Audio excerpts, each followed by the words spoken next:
Hi every one, welcome to வைத்திய ரோஜாரம் channel. அனைவருக்கும் அக்ஷய திருதியை நல்வாழ்த்துக்கள். அக்ஷய திருதியை அன்றைக்கி தங்கம் வெள்ளி வாங்குவோம், நம்ம வாங்க மாட்டோம்னு சொல்ல. ஆனால் இப்போது விற்கிற விலையில் யாராலையுமே வாங்க முடியாது. அது வாங்கணும்னு அவசியமே இல்லைங்க. நம்ம மனசார மகாலட்சுமியை வழிபட்டாலே போகிறோம். அதுவும் எப்படி வழிபடணும் தெரியுமா? இந்த மாதிரி கோயிலில் கொடுக்குற பிரசாதம் மாதிரி நெய் ஒழுகிற முந்திரி பருப்பெல்லாம் நிறையா போட்டு ஒரு சக்கரை பொங்கல் நீங்கள் உங்கள் கையால் செஞ்சு நைவேத்தியம் பண்ணி மகாலட்சுமியை வழிபட்டு பாருங்கள். கட்டாய மகாலட்சுமி அக்ஷய திருதி அன்றைக்கி மட்டும் இல்லை, எப்போவுமே உங்கள் கூட இருப்பாள். இது எப்படி பண்ணுறதுன்னு இப்போ பார்க்கலாம். இதை கட்டாயம் எல்லோரும் ட்ரை பண்ணி பாருங்க. இப்போது நான் ஒரு அடுப்பில் ஒரு வாணலியை வச்சு 1 டம்ளர் பச்சரிசி எடுத்து அதை கை பொறுக்கிற சூட்டுக்கு பிரட்டிக்கிறேன்.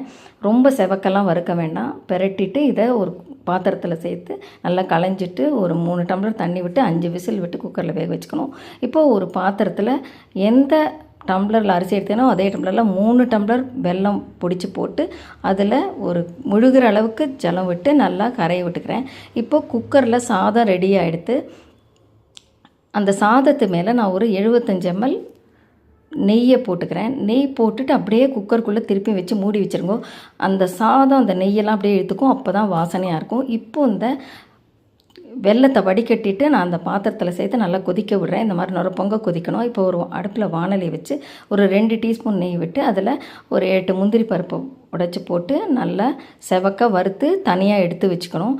எடுத்து வச்சுட்டு இப்போ நம்ம அந்த வெள்ளை தண்ணியை இந்த வாணலியில் சேர்த்துடலாம். இப்போ அகலமாக இருந்தால் தான் நம்ம கலரை ஈஸியாக இருக்கும். இப்போ அந்த சாதத்தை நல்ல நெய்யோடு சேர்த்து கிளறிட்டு இப்போ இந்த வெள்ளைப்பாகில் நம்ம போட்டலாம். பாகாக காய்ச்ச வேண்டாம், நீங்கள் நல்லா ஓரளவுக்கு கொதிச்சா போகிறோம். இப்போ கொஞ்சம் கொஞ்சமாக அதில் சேர்த்து நல்லா கட்டி இல்லாமல் இந்த மாதிரி வெல்லமும் அந்த சாதமும் நல்லா கலந்து வரா மாதிரி கொஞ்சம் நேரம் கொதிக்க விடுங்க. இப்போ நல்லா ரெடியாகிடுது. இந்த சமயத்தில் நான் ஒரு டம்ளர் பால் இதில் சேர்த்துக்கிறேன். சேர்த்து நல்லா கலந்துடணும். பால் சேர்த்து பண்ணும்போது மகாலட்சுமிக்கு ரொம்ப விசேஷம் அது, அதனால் கட்டாயம் எல்லோரும் பால் சேர்த்து பண்ணுங்க. இப்போது நான் இதுக்கு ஒரு சீக்ரெட் இன்க்ரீடியன்ட் போடுறேன். அதாவது நான் வீட்டிலேயே பண்ணின ஏலப்பொடி, ஜாதிக்காய், ஏலக்காய், பச்சை கற்பூரெல்லாம் போட்டிருக்கேன். இது எப்படி பண்ணுறதுங்கிறத லிங்க்கு இந்த வீடியோவுக்கு கீழே நான் கொடுத்துருக்கேன். இப்போ இந்த ஏலப்பொடியும் போட்டு நல்லா கலந்துடணும். கலந்துட்டு இப்போ இந்த மாதிரி பபிளாக இந்த கன்சிஸ்டன்சிக்கு வர அளவுக்கு நீங்கள் நல்லா கிளறிக்கோங்க. கிளறிட்டு இப்போ நம்ம அந்த எடுத்து வச்ச முந்திரி பருப்பையும் அதில் சேர்த்துடலாம். அவ்வளோதான், இப்போ ரெடி ஆகிடுத்து பாருங்க. நெய் ஒழுகிற சக்கரை பொங்கல் ரெடி ஆகிடுத்து. இதை நீங்கள் இன்றைக்கி கட்டாயம் எல்லாரும் ட்ரை பண்ணி பாருங்க.